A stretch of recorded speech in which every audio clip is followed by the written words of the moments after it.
Good morning, everyone. Today, our topic is income from house property. Individual income classified into 5 types.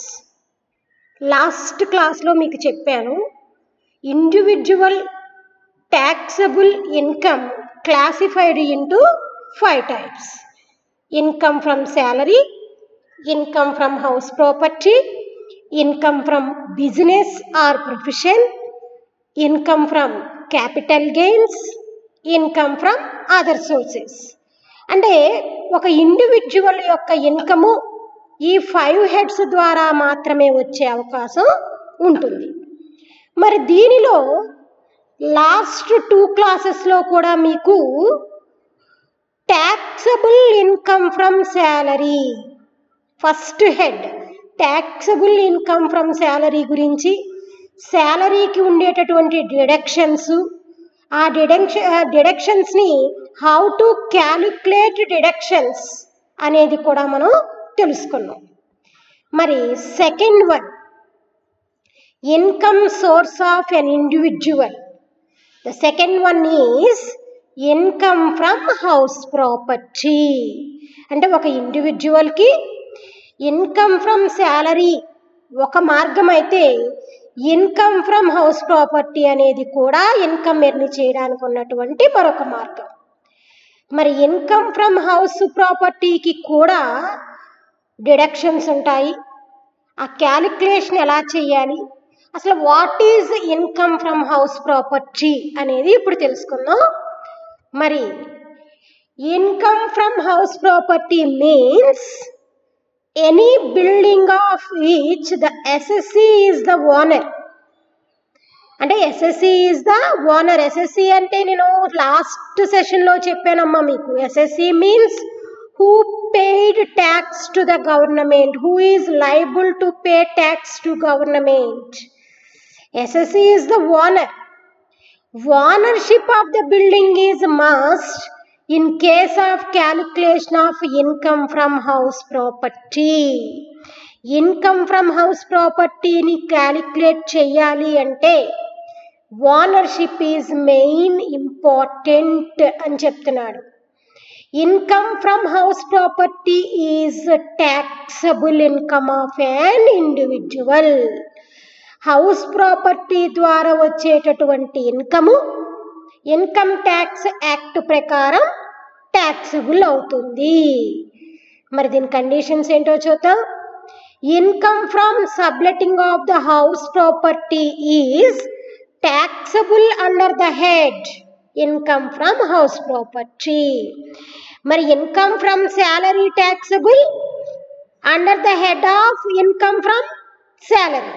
మరి income from house property taxable under the head of income from house property. మరి second one, if rent of furniture is also received along with the house rent. అంటే ఏంటి, ఒక హౌస్ని రెంట్కి ఇచ్చినప్పుడు దాంట్లో ఫర్నిచర్తో పాటు మనం రెంట్కి ఇస్తే the rent from furniture will be treated as income from other sources, not as income from house property. That means ఒక హౌస్ని రెంట్కి ఇచ్చినప్పుడు ఇంక్లూడింగ్ ఫర్నిచర్తో రెంట్కి ఇస్తే ఫర్నిచర్ రెంట్ని house property income from house property కింద ట్రీట్ చేయకూడదు. దానిలో ఉన్న ఫర్నిచర్కి ఇచ్చినటువంటి రెంట్ని ఇన్కమ్ ఫ్రమ్ అదర్ సోర్సెస్ కింద ట్రీట్ చేయాలి తప్ప అది ఇన్కమ్ ఫ్రమ్ హౌస్ ప్రాపర్టీ కాదు అనేది క్లియర్గా ఎక్స్ప్లెయిన్ చేశాను. ఇక్కడ నేను చూడండమ్మా, క్లియర్గా చెప్పారు. ఒకటి, ఆ ఎస్ఎస్సి అనేవారు ఆ ఇంటికి ఓనర్ అయి ఉండాలి, హౌస్ ప్రాపర్టీ అండి. సెకండ్ థింగ్, రెంట్ ఇంక్లూడింగ్ ఫర్నిచర్తో వచ్చినప్పుడు furniture rent treated as income from other sources. మరి income from house property calculate చేసేటప్పుడు annual value is most important అమ్మా. యాన్యువల్ వాల్యూ అనేది మనకి చాలా చాలా ఇంపార్టెంట్. అకార్డింగ్ టు సెక్షన్ 23(1) ప్రకారం Income Tax Act, the term annual value is the sum of which the property might reasonably be expected to let from the market under the prevailing circumstances, such as local conditions, the demand for house, municipal valuation, type and standard of construction, rent for similar type of house in the similar type of locality. That means ఒక ఆస్తి దాని చుట్టూ ఉన్న అంటే సరౌండింగ్స్లో ఉన్నటువంటి market వాల్యూని, ఒక ఆస్తి యొక్క ఆ సరౌండింగ్స్, ఆ ఆస్తి ఎక్కడైతే ఉందో ఆ సరౌండింగ్స్లో ఉన్నటువంటి మార్కెట్ వాల్యూని ఏమంటామంటే annual value. It depending upon local conditions, that means demand for house, municipal valuation, అదేవిధంగా స్టాండర్డ్ కన్స్ట్రక్షన్స్, సిమిలర్ టైప్, అదే రకమైన ఇంటికి ఎలాంటి డిమాండ్ ఉంది ఆ ఏరియాలో, ఆ సరౌండింగ్స్లో ఉన్నటువన్నీ కూడా ఆ ఆస్తి మీద ప్రభావాన్ని చూపిస్తాయి. It is called annual value. మరి యాన్యువల్ వాల్యూని, determination of annual value, there are 4 factors which are normally taken into consideration. అయితే ఒక యాన్యువల్ వాల్యూని, ఇన్కమ్ ఫ్రమ్ హౌస్ ప్రాపర్టీని క్యాలిక్యులేట్ చేసేటప్పుడు మనం 4 విషయాల్ని కన్సిడర్ చేయాలమ్మా. ఏంటి income from house property calculate చేయాలి అంటే 4 విషయాల్ని మనం కన్సిడర్ చేయాలి. 1 municipal value, fair rent of the property, standard rent, actual rent received. మరి ఒక్కొక్క దానికి ముందు మీనింగ్ చూద్దాము. What is the municipal value? This is the value determined by the municipal authorities for municipal taxes on house property. The rental value fixed by the municipal authorities is called municipal value. సింపుల్గా చెప్పాలి అంటే అక్కడ ఎంత rent ఉంటుంది అనేది ఫిక్స్డ్గా చెప్పే municipal authorities fix చేసేస్తే it is called municipal value. The rental value fixed by the municipal authorities is called municipal value. మరి fair rental value means it is based on the rent prevailing for similar type of accommodation. Similar type of accommodation means అదే రకమైనటువంటి హౌస్కి ఎలాంటి demand ఉంటుందో that is called fair rental value. అంటే similar area, సిమిలారిటీని చూసుకుని, అంటే ఈ హౌస్తో ఇంకొక హౌస్ని సిమిలర్గా చూసుకుని ఎంత కాస్ట్ ఉండొచ్చో చెప్పేదాన్ని it is called fair rental value. Standard rent means rent fixed under the rent control act, that is called standard rent. అంటే మన హౌస్కి ఎంత రెంట్ అనేది రెంట్ కంట్రోల్ యాక్ట్ ఫిక్స్ చేస్తే it is called standard rent. Actual rent అంటే మీకు అందరికీ తెలిసిందే, ఆ rent received by the owner from the tenant. Tenant means ఎవరైతే అద్దుకుంటారో that person is called as tenant. Rent actually received by the owner from tenant is called actual rent. మరి income from house ప్రాపర్టీకి problems చేయాలి అంటే income from house property classified into 4 types. మరి house property నుంచి మనకి income అనేది 4 రకాలుగా వచ్చే అవకాశం ఉందమ్మా. let out property for a residence or commercial, self occupied, deemed to be let out, partly let out and partly self occupied. మరి నేను ఈ ఇన్కమ్ ఫ్రమ్ హౌస్ ప్రాపర్టీని కూడా ఒకే వీడియోలో చెప్పడం అవ్వదు కాబట్టి 3 videos 3 parts చేశాను. This is first one, part 1 అమ్మా. ఈ పార్ట్ 1లో మీకు లెట్అవుట్ ప్రాపర్టీ, సెల్ఫ్ ఆక్యుపైడ్, ఈ 2 కండిషన్స్ గురించి నేను ప్రాబ్లమ్స్ ఎక్స్ప్లెయిన్ చేస్తున్నాను. ఇది part 1 video income from house ప్రాపర్టీకి సంబంధించి. మరి ఫస్ట్ది చూద్దాం. Let out property for residence or commercial. House property may be let out. Let out means అద్దెకి ఇవ్వడం. For residential purpose or non residential purpose, అంటే నివాసానికి ఇవ్వచ్చు, కమర్షియల్ పర్పస్కి ఇవ్వచ్చు. అద్దె కోసం ఇవ్వచ్చు, కమర్షియల్ వ్యాపారం కోసము ఇవ్వచ్చు. ఒకవేళ అలా లెట్ అవుట్ అద్దెకి ఇస్తే ఆ ఇండివిజువల్ యొక్క ఇన్కమ్ని, అంటే ఎవరైతే ఇంటిని అద్దెకి ఇచ్చారో ఆ యజమానికి వచ్చినటువంటి ఇంటి అద్దె ద్వారా వచ్చిన ఆదాయాన్ని ఏ విధంగా లెక్కించాలో ఇప్పుడు చూద్దామమ్మా. మీకు దీంట్లో ఇది మోడల్ 1 కదా, ఫస్ట్ది కదా, మీకు ఇప్పుడే చెప్పాను. మొత్తం 4 టైప్స్ అన్నాను కదా దీంట్లో, అందుకనే ఫస్ట్ మోడల్ 1 అని పెట్టాను ఇక్కడ నేను. Income from house property model 1. ఈ మోడల్ 1లో 4 సిచ్యువేషన్స్ ఉంటాయమ్మా. Situation 1, house let out throughout the year. సంవత్సరం అంతా ఇంటిని అద్దెకిచ్చాం. When 12 months rent is received, అంటే ఏ నెల కూడా రెంట్ ఆగలేదు. 12 months మన రెంట్ మనకి కరెక్ట్గా వచ్చేసింది. త్రూ అవుట్ ద ఇయర్, సంవత్సరం అంతా అద్దెకిచ్చాం. మరి ఇటువంటి సందర్భంలో మనం ప్రాబ్లమ్ని ఎలా చేయాలి? ఇప్పుడు ఇన్కమ్ ఫ్రమ్ హౌస్ ప్రాపర్టీకి సంబంధించి మోడల్ ఏదైనా first we are finding gross annual value. ఏ ప్రాబ్లం అయినా ఏ మోడల్ అయినా సరే ముందుగా మనం గ్రాస్ యాన్యువల్ వాల్యూని కనుక్కోవాలి. మరి find out gross annual value procedure చెప్తున్నాను, చాలా జాగ్రత్తగా వినండి అమ్మా. గ్రాస్ యాన్యువల్ వాల్యూని ఎలా కనుక్కోవాలి అంటే స్టెప్ 1, ఎక్స్పెక్టెడ్ రెంటల్ వాల్యూని కనుక్కోవాలి. సింపుల్గా ఈఆర్వి అంటాం. ERV means expected rental value. ఇది ఎలా వస్తుంది అంటే ప్రాబ్లంలో మనకి municipal value, fair rental value, actual rental value అన్నీ ఇచ్చేస్తారు. వాటిని తీసుకుని ఇవి క్యాలిక్యులేట్ చేస్తాము. కాబట్టి స్టెప్ 1 ఈఆర్వి కనుక్కోవాలి. ERV means expected rental value.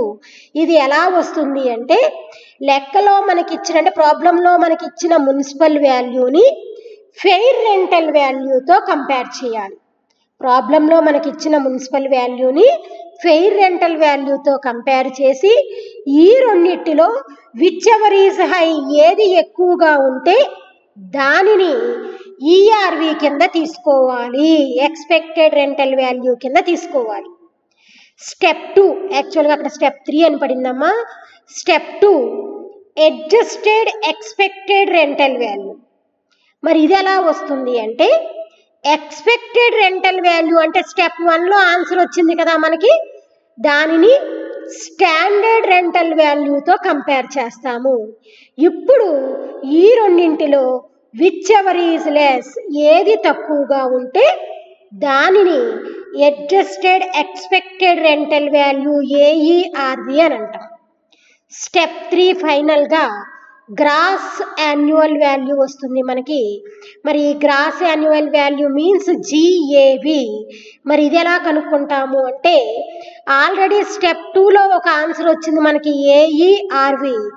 దానిని యాక్చువల్ రెంటల్ వాల్యూతో కంపేర్ చేసి విచ్ ఎవర్ ఈజ్ హై, ఈ రెండిట్లో ఏది ఎక్కువగా ఉంటే దానిని మనం gross annual value, it is treated as gross annual value.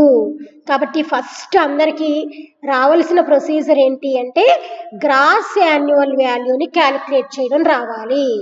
Gross annual వాల్యూని క్యాలిక్యులేట్ చేయాలి అంటే 3 steps. Step number 1 ERV. ERV చేయాలి అంటే మున్సిపల్ వాల్యూని ఫెయిర్ రెంటల్ వాల్యూతో కంపేర్ చేసి విచ్ ఎవర్ ఈజ్ హై, ఏది ఎక్కువగా ఉంటే దాన్ని తీసుకోవాలి. స్టెప్ 2 అడ్జస్టెడ్ ఎక్స్పెక్టెడ్ రెంటల్ వాల్యూని కనుక్కోవాలి అంటే స్టెప్ 1లో వచ్చిన ఎక్స్పెక్టెడ్ రెంట్ని స్టాండర్డ్ రెంట్తో కంపేర్ చేసి ఏది తక్కువగా ఉంటే దానిని తీసుకోవాలి ఈ రెండింటిలో. స్టెప్ 3 ఫైనల్గా గ్రాస్ యాన్యువల్ వాల్యూ ఎలా వస్తుంది అంటే స్టెప్ 2లో వచ్చిన ఆన్సర్ని యాక్చువల్ రెంటల్ వాల్యూతో కంపేర్ చేసి విచ్ ఎవర్ ఈజ్ హై, ఏది ఎక్కువగా ఉంటే దానిని we are treated as gross annual value. ఒక చిన్న ప్రాబ్లం చేస్తాను, దీనికి సంబంధించి ఒక చిన్న example. Compute gross annual value అంటే ప్రాబ్లంలో municipal value 60,000 60,000, fair rental value 80,000, standard rental value 68,000, actual rental value 90,000 ఇచ్చారు. మిమ్మల్ని gross annual value find out చేయమన్నారు. మన ప్రొసీజర్ ఏంటి? స్టెప్ 1 ఎక్స్పెక్టెడ్ రెంటల్ వాల్యూ కనుక్కోవాలి. ఎక్స్పెక్టెడ్ రెంటల్ వాల్యూ కనుక్కోవాలి అంటే మున్సిపల్ రెంటల్ వాల్యూని ఫెయిర్ రెంటల్ వాల్యూతో కంపేర్ చేయాలి. మరి లెక్కలో మున్సిపల్ రెంటల్ వాల్యూ ఎంత ఉంది? 60,000, ఫెయిర్ రెంటల్ వాల్యూ 80,000. ఈ రెండింటిని కంపేర్ చేసినప్పుడు విచ్ ఎవర్ ఈజ్ హై, ఈ రెండిట్లో ఏది ఎక్కువగా కనబడుతుంది? 80,000. కాబట్టి విచ్ ఎవర్ ఈజ్ హై 80,000. ఇప్పుడు step 2 adjusted expected rental value AERV రావాలి. మరి దీనిని ఏం చేయాలి అంటే స్టెప్ 1లో ఆన్సర్ వచ్చింది మనకి ఎంత? 80,000. That is called expected rental value. 80,000ని స్టాండర్డ్ రెంట్ ప్రాబ్లంలో ఇచ్చిన స్టాండర్డ్ రెంట్ 68,000తో కంపేర్ చేసి ఈ రెండింటిలో విచ్ ఎవర్ ఈజ్ లెస్, తక్కువగా ఉన్నది ఏది? Standard rent. కాబట్టి ఆ 68,000 సెకండ్ స్టెప్కి వస్తుంది ఆన్సర్ కింద. Third step gross annual value కనుక్కోవాలి. ఫైనల్గా గ్రాస్ యాన్యువల్ కనుక్కోవాలి అంటే step 2 answer, that means adjusted expected rental value AERV 68,000ని యాక్చువల్ రెంట్తో కంపేర్ చేసి విచ్ ఈజ్ హై, ఏదైతే ఎక్కువగా ఉందో that is called as gross annual value. అంటే ఇప్పుడు మిమ్మల్ని కంప్యూట్ చేయమంది, కంప్యూట్ గ్రాస్ యాన్యువల్ వాల్యూ ఎంత వచ్చింది? Gross annual value 90,000. కాబట్టి ఆన్సర్ ఎంత అంటే 90,000. కాబట్టి ముందుగా ప్రాబ్లంలో ఇన్కమ్ ఫ్రమ్ హౌస్ ప్రాపర్టీని క్యాలిక్యులేట్ చేయాలి అంటే first we are finding gross annual value. Gross annual వాల్యూని కనుక్కోవాలి అంటే 3 steps. Step 1 ERV, step 2 AERV, step 3 GAV. Step 3లో GAVని కనుక్కుంటాం. It is called gross annual value. మరి ఇప్పుడు అసలు ప్రాబ్లం ఎలా చేయాలి? మరి ఇన్కమ్ ఫ్రమ్ హౌస్ ప్రాపర్టీకి కూడా డిడక్షన్స్ ఉన్నాయమ్మా. డిడక్షన్స్ మీన్స్ మనము హౌస్ ప్రాపర్టీ ద్వారా సంపాదించినటువంటి ఆస్తికి ఇన్కమ్ ట్యాక్స్ యాక్ట్ ప్రకారం ఎలాంటి తగ్గింపులు ఉంటాయి. మరి ఆ తగ్గింపులు ఏంటో చూద్దాం. మీకు యాక్చువల్గా ఫస్ట్ వన్ స్టాండర్డ్ డిడక్షన్ 30%. అది కామన్ కాబట్టి నేను ఇక్కడ చూపించలేదు. స్టాండర్డ్ డిడక్షన్ 30% ఉంటుందమ్మా.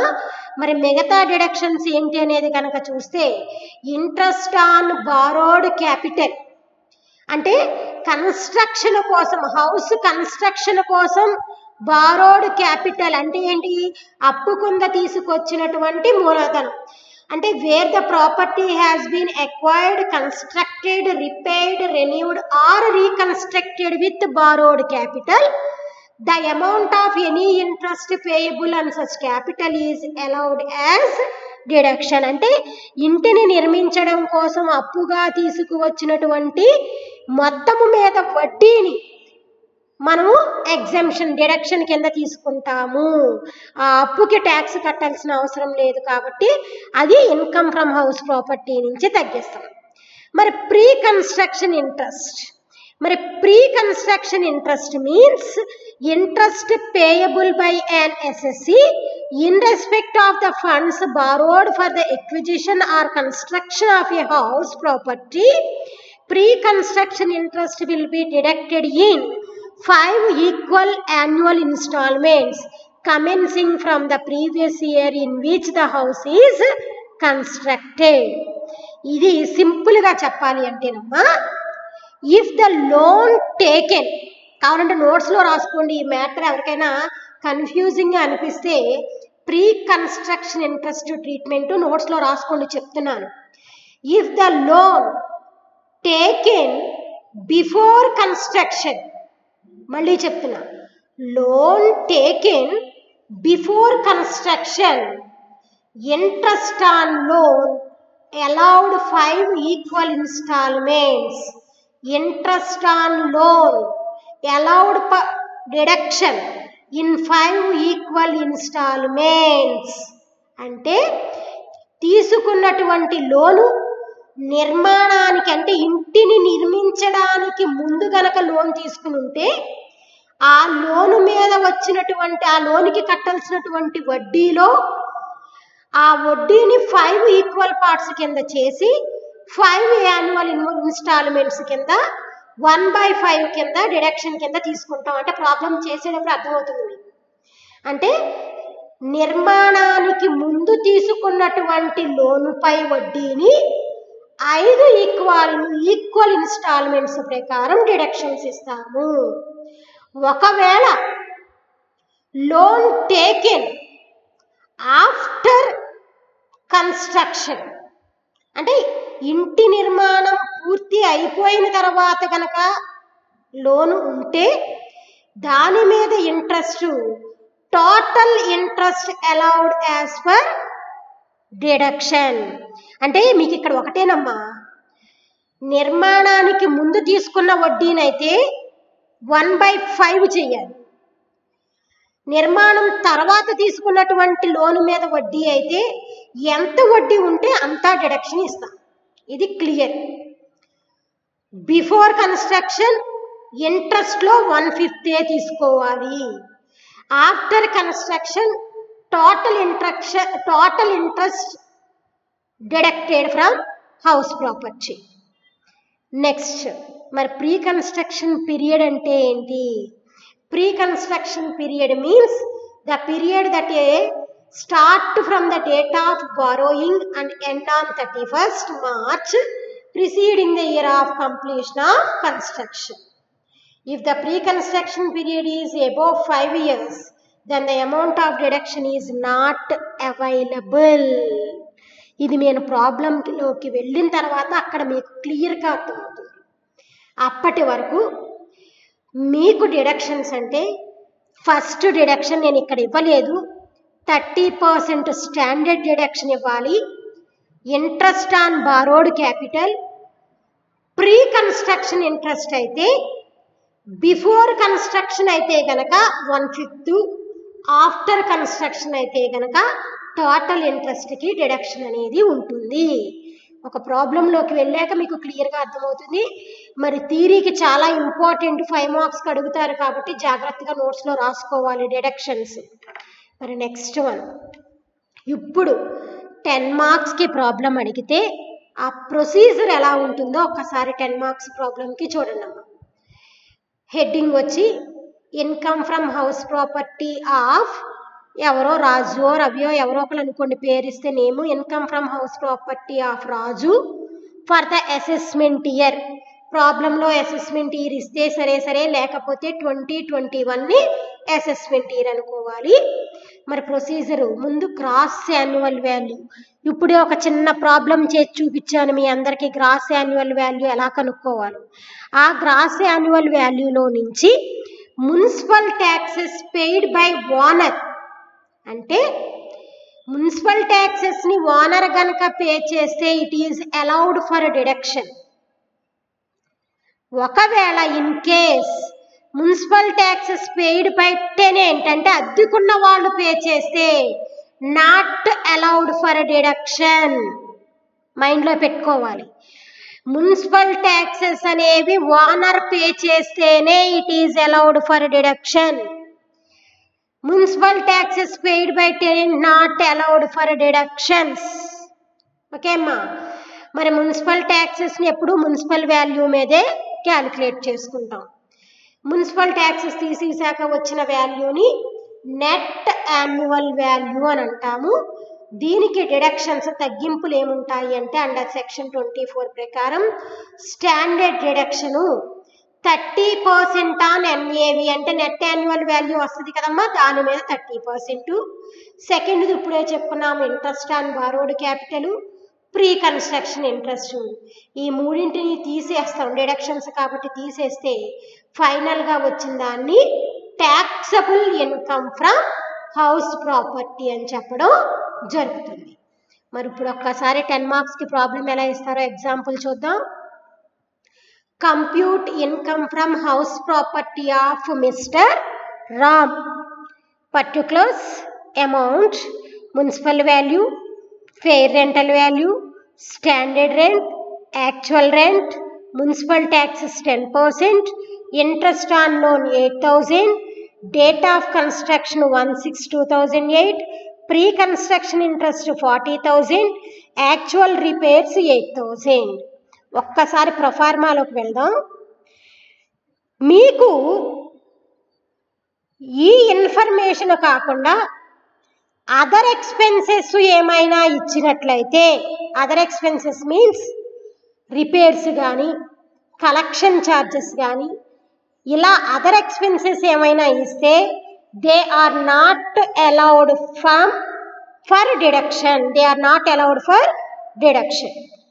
కాబట్టి దీంట్లో రిపేర్స్ అనే పాయింట్ని మనం లెక్కలోకి తీసుకోవాల్సిన అవసరం లేదు. ఎందుకంటే other expenses are not allowed for deduction. కాబట్టి ఆ రిపేర్స్ అనేది ఇంటూ పెట్టేయండి, అసలు ప్రాబ్లంలో రాదు. మరి ఇప్పుడు ఒక్కసారి ముందుగా ప్రాబ్లం ఇలా ఇచ్చినప్పుడు ఫస్ట్ మనం గ్రాస్ యాన్యువల్ వాల్యూని క్యాలిక్యులేట్ చేసుకోవాలి. చూడండి అమ్మ, ముందు నోట్ చెప్తున్నాను. Municipal taxes paid by owner allowed for a deduction, municipal taxes paid by tenant not allowed for a deduction, remaining expenses not allowed for a deduction, that means repairs, water charges, collection charges, insurance premium, ఇలా రకరకాల expenses ఇస్తాడు. They are not allowed for deduction. కాబట్టి వాటిని లెక్కలోకి తీసుకోక్కర్లా, into పెట్టేసుకోవచ్చు ప్రాబ్లంలో ఇస్తే. ఏంటవి? Repairs, water charges, collection charges, insurance premium ఇలా ఉన్నవి ఇంటూ పెట్టేసుకోవచ్చు. మరి వర్కింగ్ నోట్స్ స్టార్ట్ చేస్తున్నాను 10 మార్క్స్ ప్రాబ్లంకి. ముందుగా మనం ఏం ఫైండ్ అవుట్ చేయాలి? గ్రాస్ యాన్యువల్ వాల్యూని ఫైండ్ అవుట్ చేయాలి. మరి స్టెప్ 1 ఏంటి మనకి? ఎక్స్పెక్టెడ్ రెంటల్ వాల్యూ ఈఆర్వి కనుక్కోవాలి. మరి ఎక్స్పెక్టెడ్ రెంటల్ వాల్యూ కావాలి అంటే మనం ఏ రెండింటిని కంపేర్ చేయాలన్నా మున్సిపల్ రెంటల్ వాల్యూని, ఫెయిర్ రెంటల్ వాల్యూని. రెండు ప్రాబ్లంలో ఉంటాయి మనకి. చూడండి అమ్మా, అదిగోండి municipal rental value 40,000, fair rental value 60,000. రెండింటినీ కంపేర్ చేసి విచ్ ఎవర్ ఈజ్ హై, ఏది ఎక్కువగా ఉంది? ఫెయిర్ రెంట్ ఎక్కువగా ఉంది కాబట్టి 60,000. Step 2 adjusted expected rental value. ఇక్కడ ఏ రెండింటిని కంపేర్ చేయాలి? Step 1 answer, that means expected rental value step 1 ఎంత వచ్చింది? 60,000. దానిని స్టాండర్డ్ రెంట్ లెక్కలో ప్రాబ్లంలో స్టాండర్డ్ రెంట్ 75,000 ఉంది. 75,000 ఈ రెండింటిని కంపేర్ చేసి which is less, which ever is less, ఏది తక్కువగా ఉంది? ఎక్స్పెక్టెడ్ 60,000. ఇప్పుడు స్టెప్ 3 ఎలా వస్తుంది? గ్రాస్ యాన్యువల్ వాల్యూని step 2 answer, that means adjusted expected rental value step 2 ఎంత వచ్చిందమ్మా మనకి? 60,000ని యాక్చువల్ రెంట్ ప్రాబ్లంలో ఇచ్చారు. Actual rent 50,000. ఈ 50,000తో కంపేర్ చేస్తే విచ్ ఎవర్ ఈజ్ హై, ఏది ఎక్కువగా ఉంటే that is treated as gross annual value. కాబట్టి ముందుగా వర్కింగ్ నోట్స్ చేయాలి. వర్కింగ్ నోట్స్ చేసి గ్రాస్ యాన్యువల్ వాల్యూని ఫైండ్ అవుట్ చేయాలి. Step 1 ERV, step 2 AERV, step 3 జిఏవి. ఇప్పుడు గ్రాస్ యాన్యువల్ వాల్యూ ఫైనల్గా ఎంత వచ్చింది? 60,000. Heading income from house property of mister Ram for the assessment year 2021. నేను ఎందుకు అన్నాను అంటే ఇక్కడ అసెస్మెంట్ ఇయర్ లెక్కలో మనకు చెప్పలేదు కాబట్టి చెప్పనప్పుడు ప్రజెంట్ కరెంట్ ఉన్నటువంటి అసెస్మెంట్ ఇయర్ డేట్నే మెన్షన్ చేయాలి. మరి పర్టికులర్స్ ఇందాకే ప్రొసీజర్ ఇచ్చాను. ఫస్ట్ ఏం చూపించాలన్నాను? Gross annual value. మరి గ్రాస్ యాన్యువల్ వాల్యూ ఎంత వచ్చింది? ఇప్పుడేగా కనుక్కున్నాం వర్కింగ్ నోట్స్ చేసి స్టెప్ 3లో 60,000. ఆ 60,000 వేశాను. Minus municipal taxes. ఒక్కసారి ప్రాబ్లం చూస్తే మున్సిపల్ ట్యాక్సెస్ అని చెప్పేసి 10% ఇచ్చాడు. ఇక్కడ ఎవరు పే చేశారో చెప్పారా? ఓనర్ పే చేశాడని కానీ టెనెంట్ పే చేశాడని కానీ చెప్పలేదు. అంటే మనము ఓనరే పే చేశారు అని అనుకోవాలి. అంటే municipal taxes paid by owner. ఒకవేళ టెనెంట్ పే చేస్తే చాలా క్లియర్గా టెనెంట్ అనే పదం ఇస్తారు. చెప్పలేదు అంటే ట్యాక్సెస్ పెయిడ్ బై ఓనర్. మరి మున్సిపల్ ట్యాక్సెస్ ఓనర్ పే చేస్తే డిడక్షన్ ఇస్తాము. ఎంత పర్సెంటేజ్ అంట? 10. దేని మీద క్యాలిక్యులేట్ చేయాలంటే మున్సిపల్ వాల్యూ మీద. ఎంత ఉంది మున్సిపల్ వాల్యూ? 40,000 మీద 10%. అంటే 40,000 ఇంటూ 10/100 4,000 తీసేస్తే 56,000. It is called as net annual value. It is called as net annual value. దీనిలో నుంచి మైనస్ డిడక్షన్స్ అండర్ సెక్షన్ 24. మొత్తం 3 డిడక్షన్లు కంపల్సరీగా ఉంటాయి. ఉంటే డిడక్ట్ చేస్తాము, లేకపోతే లేదు. కానీ ఈ 3 అబ్జర్వ్ చేయాలి.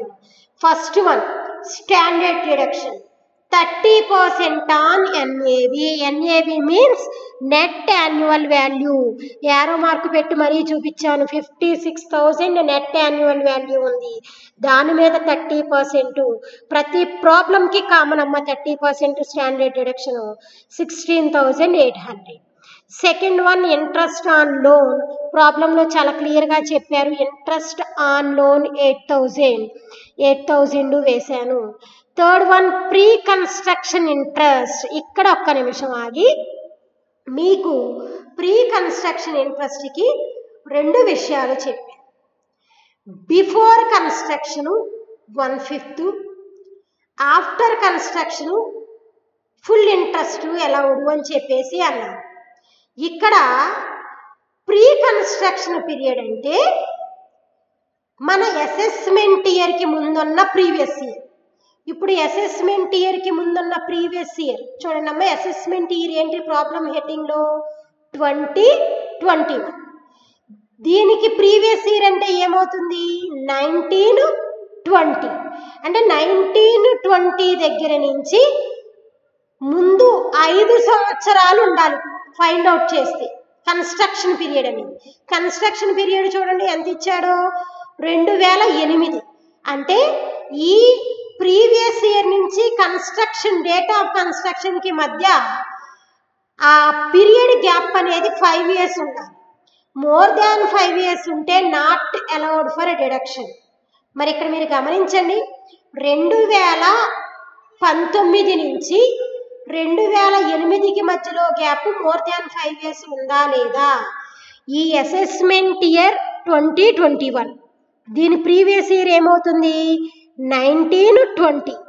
1920కి 2008కి మధ్యలో ఉన్నటువంటి gap, date of construction gap more than 5 years ఉంది కాబట్టి pre construction interest not allowed for deduction. అంటే ఈ మధ్యలో గ్యాప్ అనేది, అంటే డేట్ ఆఫ్ కన్స్ట్రక్షన్ నుంచి అసెస్మెంట్ ఇయర్ వరకు మధ్యలో గ్యాప్ 5 years మాత్రమే ఉంటే it is allowed for deduction. 1/5 of interest allowed for deduction. కానీ ఇప్పుడు మీరు ప్రాబ్లం గమనిస్తే ఇది 2008లో కన్స్ట్రక్షన్ జరిగింది. ఇప్పుడు వచ్చి ఈ ప్రాబ్లము 2021. 2008 నుంచి 2021 వరకు మధ్యలో ఇయర్స్ని కౌంట్ చేస్తే మీకు ఈ యొక్క 10 years, ఆ యొక్క 2 years, 12 years గ్యాప్ వస్తుంది మధ్యలో. కానీ మోర్ దాన్ 5 years గ్యాప్ కనుక ఉన్నట్లయితే interest not allowed for deduction. అందుకనే ఆ ఇంట్రెస్ట్ని లెక్కలోకి తీసుకోకూడదు. ఓకే అమ్మా. ఇప్పుడు ఈ డిడక్షన్స్ అన్ని యాడ్ చేసి 56,000 నుంచి డిడక్ట్ చేస్తే 31,200 taxable income from house property of mister Ram. అంటే రామ్ తన ఇల్లుని అద్దెకి ఇవ్వడం వలన అతనికి వచ్చినటువంటి ఆదాయం 2021లో మిస్టర్ రామ్కి వచ్చినటువంటి ఇన్కమ్ ఫ్రమ్ హౌస్ ప్రాపర్టీ ఎంత? డిడక్షన్స్ పోను అంటే 31,200. It is taxable. అందరికి క్లియర్గా అర్థమైందమ్మా? ఇదే మోడల్లో ఇంకొక ప్రాబ్లం కూడా చేశాను చూడండి అమ్మా. Compute income from house property of Mahesh. Municipal value, fair rental value, standard rent, actual rent, municipal taxes, interest on loan, date of construction, pre construction, actual repairs. మరి సేమ్ ఇదే ప్రొసీజరు మనకి. ఒక్కసారి ఇక్కడ మీకు ఫస్ట్ ఏం చేయాలన్నా గ్రాస్ యాన్యువల్ వాల్యూని find out చేయాలి. చేసే ముందు మనకి other expenses not allowed means actual repairs other expenses into పెట్టేయండి. ఇవి ప్రాబ్లంలో తీసుకోవక్కర్లా. మరొక్కసారి లెక్కలోకి వెళ్దాం. ఫస్ట్ గ్రాస్ యాన్యువల్ వాల్యూని క్యాలిక్యులేట్ చేయాలంటే 3 స్టెప్స్ ఇచ్చాను. ఎక్స్పెక్టెడ్ రెంటల్ వాల్యూ, మరి దాన్ని కనుక్కోవాలి అంటే 2 వాల్యూస్ని కంపేర్ చేయాలి. మున్సిపల్ రెంటల్ వాల్యూని ఫెయిర్ రెంటల్ వాల్యూతో కంపేర్ చేద్దాము. Municipal value 60,000, fair rental value 80,000, which is high? Fair rental value is high. So expected rental value 80,000 వచ్చింది. Step 2 adjusted expected rental value కనుక్కోవాలి. మరి అడ్జస్టెడ్ ఎక్స్పెక్టెడ్ రెంటల్ వాల్యూని step 1లో వచ్చినటువంటి 80,000తో standard రెంట్తో compare చేస్తాము. మరి standard rent ప్రాబ్లంలో 68,000 ఉంది. దానిని స్టెప్ 1 ఆన్సర్తో కంపేర్ చేస్తే విచ్ ఎవర్ ఈజ్ లెస్, ఏది తక్కువ అంటే స్టాండర్డ్ రెంట్ తక్కువ 68,000. స్టెప్ 3 ఫైనల్గా గ్రాస్ యాన్యువల్ వాల్యూ కావాలి. దీనిని స్టెప్ 2 వచ్చిన answer, that means AERV adjusted expected rental value step 2 68,000ని యాక్చువల్ రెంటల్ వాల్యూతో కంపేర్ చేస్తాము. ప్రాబ్లంలో యాక్చువల్ రెంటల్ వాల్యూ 90,000 ఉంది. దీనిని స్టెప్ 2లోని ఆన్సర్తో కంపేర్ చేస్తే విచ్ ఎవర్ ఈజ్ హై, ఏది ఎక్కువగా ఉంది అమ్మా? 90,000. So gross annual value is 90,000. ఇప్పుడు ప్రొసీజర్లోకి వెళ్ళిపోతాము. Income from house property of Mahesh for the assessment year లెక్కలో చెప్పలేదు కాబట్టి 2021. స్టార్టింగ్ దేంతో స్టార్ట్ చేయాలన్నా గ్రాస్ యాన్యువల్ వాల్యూ, మరి ఇప్పుడే ఫైండ్ అవుట్ చేసాము 90,000. మున్సిపల్ ట్యాక్సెస్, మరి లెక్కలో చాలా క్లియర్గా చెప్పాడు. మున్సిపల్ ట్యాక్సెస్ 15% అన్నాడు. మరి మున్సిపల్ ట్యాక్సెస్ ఎంత ఉన్నాయి? 60,000 ఉన్నాయి. మున్సిపల్ వాల్యూ 60, మున్సిపల్ ట్యాక్సెస్ని మున్సిపల్ వాల్యూ మీద మాత్రమే క్యాలిక్యులేట్ చేయాలి. మరి మున్సిపల్ వాల్యూ ఎంత ఉంది? 60,000, 60,000. కాబట్టి 60,000 ఇంటూ 15/100 9,000 తీసేస్తే 81,000 నెట్ యాన్యువల్ వాల్యూ వచ్చింది మనకి. ఇప్పుడు డిడక్షన్స్, ఒకటి స్టాండర్డ్ డిడక్షన్ దేని మీద ఉంటుంది? ఎప్పుడు కూడా నెట్ యాన్యువల్ వాల్యూ మీద ఉంటుంది. మరి ఆ నెట్ యాన్యువల్ వాల్యూ ఎంత వచ్చింది? 81,000 ఇంటూ 30/100 చేస్తే 24,300. Second one interest on loan ఉంది మనకి 10,000. ఇప్పుడు థర్డ్ వన్ జాగ్రత్తగా చూడండి. ఎందాక ప్రాబ్లంకి ఇప్పుడు ప్రాబ్లంకి డిఫరెన్స్ ఏంటి? ప్రీ కన్స్ట్రక్షన్ ఇంట్రెస్ట్ ప్రాబ్లంలో ఇచ్చారు చూసారా, 20,000. ఇది తీసుకోవాలా అవసరం లేదా అంటే డేట్ ఆఫ్ కన్స్ట్రక్షన్ ఎప్పుడు? 2017. మరి మన అసెస్మెంట్ ఇయర్ ఎంత? 2021. ఈ మధ్యలో ఉన్నటువంటి గ్యాప్ లెస్ దాన్ 5 years ఉందా లేదా? 17 to 18, 18 to 19, 19 to 20, 20 to 21. అంటే ఈ మధ్యలో కన్స్ట్రక్షన్ పీరియడ్కి ప్రీ కన్స్ట్రక్షన్ పీరియడ్ గ్యాప్ అనేది లెస్ దాన్ 5 years కనుక ఉంటే ప్రీ కన్స్ట్రక్షన్ ఇంట్రెస్ట్లో 1/5 తీసుకోవాలి. మరి ప్రీ కన్స్ట్రక్షన్ ఇంట్రెస్ట్ ఎంత ఉంది లెక్కలో చూడండి, 20,000. అంటే ఇక్కడికి వచ్చి 20,000 ఇంటూ 1/5 చేస్తే 4,000 ప్రీ కన్స్ట్రక్షన్ వస్తుంది. మరి ఇందాక లెక్కలో ఈ అసెస్మెంట్ ఇయర్కి కన్స్ట్రక్షన్ డేట్కి మధ్య గ్యాప్ మోర్ దాన్ 5 years, అందుకే ప్రీ కన్స్ట్రక్షన్ తీసుకోవాలి. కానీ ఈ ప్రాబ్లంలో ప్రీ కన్స్ట్రక్షన్ ఇంట్రెస్ట్ని క్యాలిక్యులేట్ చేసేటప్పుడు construction 2017, assessment year 2021, between the gap is less than 5 years. So pre construction ఇంట్రెస్ట్ని మనం 1/5 of pre construction interest treated as deduction. అంటే ప్రీ కన్స్ట్రక్షన్ ఇంట్రెస్ట్లో 1/5 వంతుని డిడక్షన్ కింద తీసుకుంటాము. మరి ప్రాబ్లంలో ప్రీ కన్స్ట్రక్షన్ ఇంట్రెస్ట్ ఎంత ఉంది మనకి? 20,000. 20,000 ఇంటూ 1/5 చేస్తే 4,000. ఇప్పుడు ఈ 3 డిడక్షన్స్ని యాడ్ చేస్తే 38,300 వచ్చింది. ఈ డిడక్షన్స్ తీసేస్తే ఫైనల్గా taxable income from house property of Mahesh ఎంత అంటే 42,800. ఇది ట్యాక్సబుల్ అవుతుంది, డిడక్షన్స్ పోను. ఓకే అమ్మా, ఈ విధంగా income from house property throughout the year, అంటే 12 నెలలు అద్దె తీసుకున్నాము అంటే ఈ విధంగా ఇన్కమ్ ఫ్రమ్ హౌస్ ప్రాపర్టీని క్యాలిక్యులేట్ చేయాలి. Income from house property calculate చేసేటప్పుడు first step gross annual value. Gross annual value calculate చేయడానికి మనకి 3 స్టెప్స్ ఉన్నాయి. ముందు ఎక్స్పెక్టెడ్ రెంటల్ వాల్యూ కనుక్కోవాలి, second adjusted expected rental value కనుక్కోవాలి, థర్డ్ గ్రాస్ యాన్యువల్ వాల్యూ కనుక్కొని వచ్చిన గ్రాస్ యాన్యువల్ వాల్యూలో మున్సిపల్ ట్యాక్సెస్ మైనస్ చేయాలి. మున్సిపల్ ట్యాక్సెస్ అనేవి ఓనర్ పే చేస్తేనే it is allowed for deduction, tenant pay చేస్తే not allowed for deduction. Tenant means అద్దెకున్న వ్యక్తి. ఆ తర్వాత వచ్చిన వాల్యూని నెట్ యాన్యువల్ వాల్యూ అంటాము. మరి నెట్ యాన్యువల్ వాల్యూ వచ్చిన తర్వాత 3 డిడక్షన్స్ ఉంటాయి. Number 1 standard deduction, number 2 interest on loan, number 3 pre construction interest. ఈ 3 డిడక్షన్లు ప్రాబ్లంలో ఇస్తే కనుక లెస్ చేయాలి డిడక్షన్స్ని. ఫైనల్గా వచ్చే ప్రాపర్టీయే, ఫైనల్గా వచ్చే income it is treated as income from house property. ఒక్కసారి ఈ ప్రొసీజర్స్ జాగ్రత్తగా చదివి అర్థం చేసుకోండి. ఎగ్జాంపుల్స్ 3 ఎగ్జాంపుల్స్ చేశాను. ముందు గ్రాస్ యాన్యువల్కి ఒక చిన్న ఎగ్జాంపుల్, ఆ తర్వాత 10 మార్క్స్కి 2 ఎగ్జాంపుల్స్ చేశాను. ఇవి మీరు నోట్స్లో జాగ్రత్తగా ఎక్కించుకున్న తర్వాత కూడా మీ సొంతంగా ఒక్కసారి ప్రయత్నం చేయండి అమ్మా. ప్రయత్నం చేయకపోతే ఏది రాదు. ఇవి నోట్స్లో నోట్ డౌన్ చేసుకున్న తర్వాత మీ ఓన్గా ప్రాబ్లమ్ని దగ్గరికి పెట్టుకుని ఆన్సర్ని ట్రై చేయండి. డౌట్స్ ఉంటే కాంటాక్ట్ చేయండి అమ్మా. Thank you. Stay home, stay safe.